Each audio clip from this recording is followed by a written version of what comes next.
stop climate chaos and make capitalism history?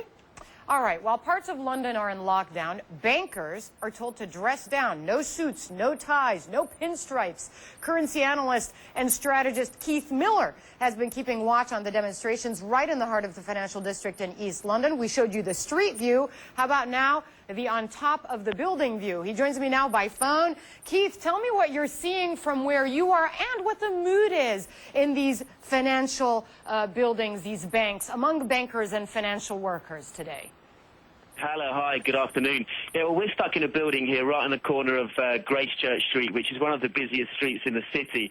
Although there's no protest immediately outside of our building, there's certainly streams of protesters that have been getting increasingly thicker throughout the process of the day.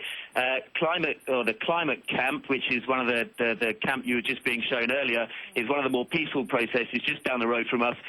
We can see it as we're looking out of our window now. There's hordes of riot police. They are the general workers trying to get home after an honest day work, and just down the road we've got the Bank of England, which is absolutely rammed, and there's no getting in or out of that. That's one of the focal points there, and this is, I'm telling our viewers, what we're seeing now is a live picture of the police cordons that have formed around the protesters. Now, Keith, you sent me a few snapshots there from your vantage point. Let's put those up on the air. I want to know, what are bankers and financial analysts and strategists such as yourself saying about how they've become the new villains in this whole mess? It's all your fault. You didn't warn us ahead of time that this was going to happen. Bankers took advantage of people with bad mortgages. What is the feeling, that bankers are being made scapegoats in all of this?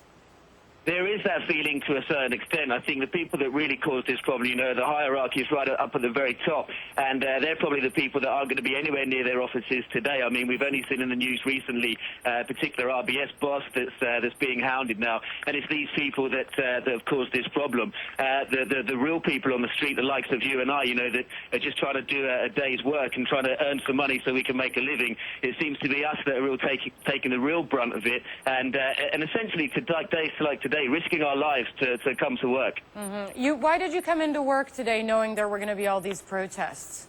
I've got no choice. I have to come into work. My job's a responsible position. I need to make sure that we're looking after our clients. It is dressed down day, so we're all walking in casuals.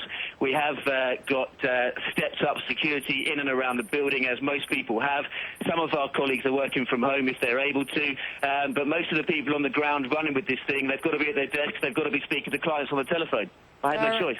Yeah, and you're worried you might not be able to make it home anytime soon because of the tube or the subway, there are no cabs, and all these protesters are paralyzing that part of the city where you work, Keith. That's exactly right. The transport infrastructure is completely melted down. The tube station that most of us use in our office is Bank Tube Station, which is just outside the front of the Bank of England. That's shut. There's no buses running through. There's no taxis in sight.